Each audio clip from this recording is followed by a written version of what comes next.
This is Olivia Maynard checking Emily off on heart and blood vessels. Okay. Hi, my name is Emily Mitchell. I'm a Liberty nursing student. I'm going to be assessing you today. Okay. Nice to meet you. Can I have your name and birthday, please? Okay. Elizabeth Peck, 12594. Okay, excellent. Well, let's begin. I'm going to look at your heart. First, by looking at the precordium, or the area of chest above your heart. I don't see anything irregular. The skin color is pretty homogeneous with pink tints. I don't see any heaves or thrusts. Your heart's not beating out of your chest. So that's excellent. No venous patterns or visible pulses. Cool. And now, if you could lean forward a little bit, I'm just going to palpate vaguely over the chest. I don't feel any thrills or any really palpable pulses right now. Okay. And then, actually,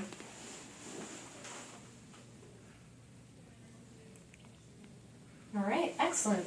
And now, if you don't mind, I'm going to roll up your shirt for better access. I'm going to be feeling for your point of maximum impulse, basically your apical pulse, where the very tip of your heart is. Around the 5th intercostal space, mid-clavicular line. On the left is where I should find it. There it is. It's very faint, but pronounced. Short duration of beats, doesn't feel irregular or anything like that. It has a very small radiation. I can feel it just about a centimeter in diameter right there. But that's good. Can you lift your chin up like this for me? Alright, I don't see any jugular vein distension. That's good. That means just your jugular vein right here. It's not sticking out, bulging or anything, because if you did, I'd suspect you had heart failure, but you don't. You're nice and healthy. Now, I'm going to listen to your heart. And I'm just going to be listening for the pulse, for any irregularities or murmurs, which means just blood flow turbulence. I'll be listening for S1 and S2 sounds, which are the lub-dub, your heart makes boom-boom. I'll also be listening for any S3 or S4 sounds. Those are just kind of extra sounds if your heart's a little bit offbeat. It's not normal, but it's not deadly either. It's just something I would record. Okay, first, I'll check your aortic valve right about here, the second clavicular space on the mid-sternum on your right. There you go. There it is. I hear the S1 and S2 sounds pretty pronounced. A nice steady rhythm, not too fast. Nothing irregular. And no murmurs, alright? Now checking your pulmonic valve, which would be on the other side of the sternum, second clavicular space. Right about here, say.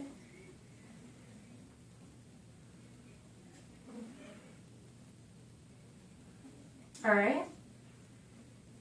A little faint, but pronounced. I hear S1 and S2, no splitting. There you go. Nice and steady rates. And again, no murmurs, alright?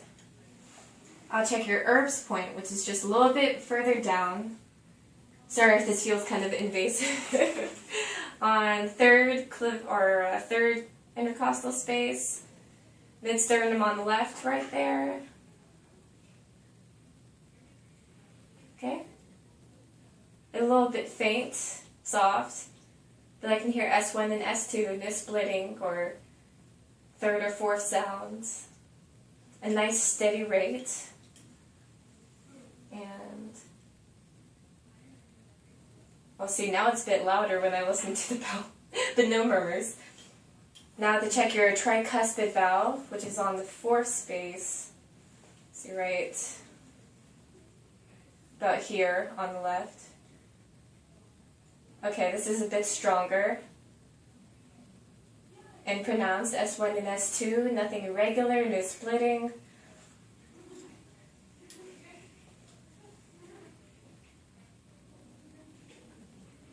Alright, and no murmurs.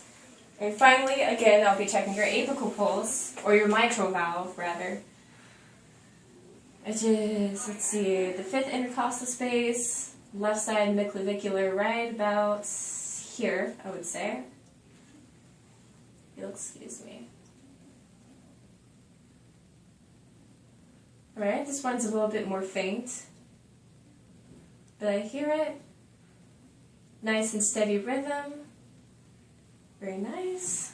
And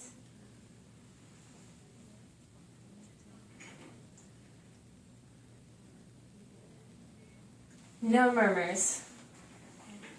Excellent. Okay, now I'm going to be checking your blood vessels real quick, or more specifically your pulses. You have superficial pulses all over your body. I'll be checking the carotids, which are right here. Your brachial pulse, in the crease of your elbow. Your radial pulse right under your thumb on the wrist. You got a popliteal pulse right behind the knee, and a posterior tibial pulse right behind the ankle on the inside of your leg, and a dorsal pedalis pulse, which is right on top of your foot right there. I'll be checking all of them, just palpating them, if I can feel them, if they're strong or thready or regular, anything like that. Alright, the carotids are nice and pronounced and strong. Nice and steady rhythm. Good. Okay. Your brachial pulses.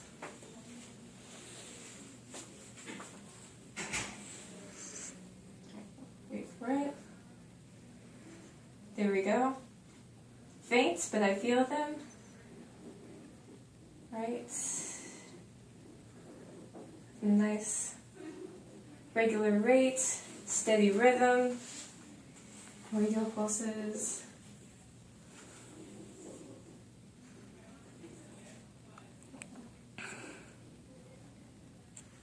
Okay, there they are. Steady rate and rhythm, they're not thready or bounding. Very good, so far so good, I'm encouraged. Alright, this one's kind of hard to find, so allow me to just feel for it.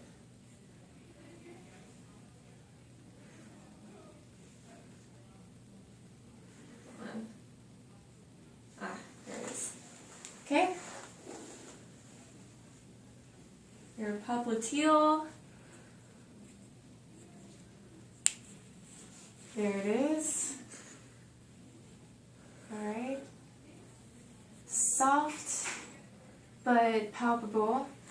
This means you're getting blood flow there. Congratulations. On your posterior tibial. There we go. Feel it too. Alright, and your dorsal pedalis.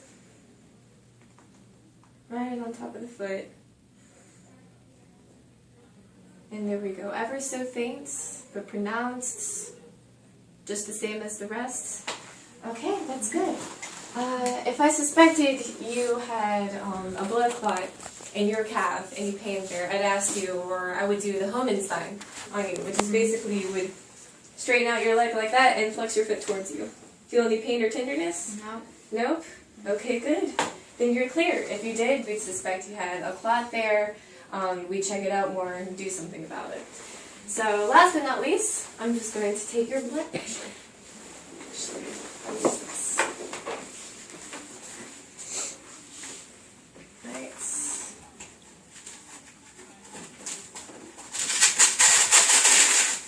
This raises. Okay. Can you stick out your arm like that? Thank you. Okay.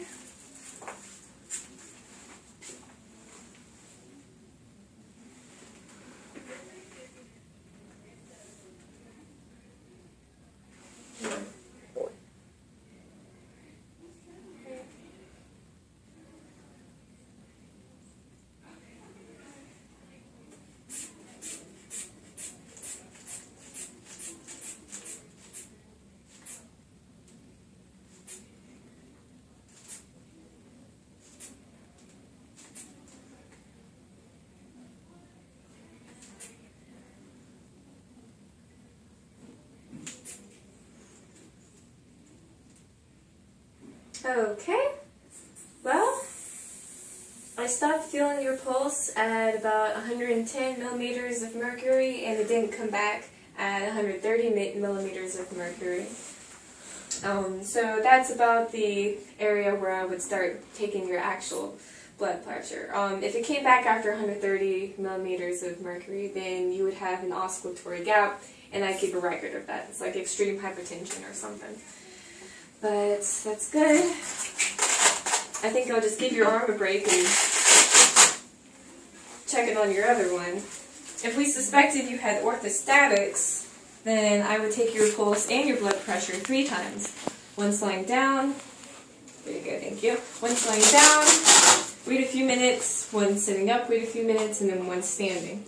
And if you had a systolic difference or a drop in systolic, the top number of about 20 to 40 millimeters, or a drop in diastolic of about 10 to 20 millimeters, then we'd suspect you had a loss of blood fluid volume, and we'd check that out.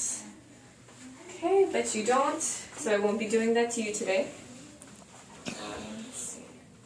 This.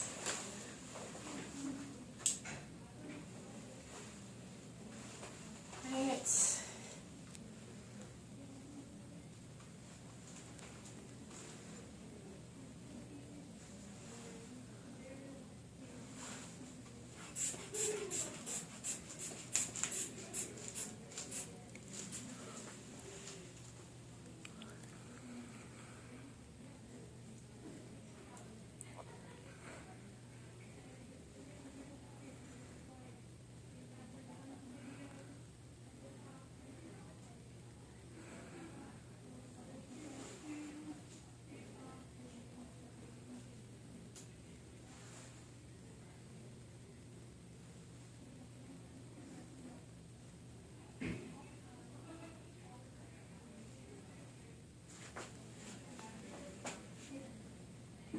Okay.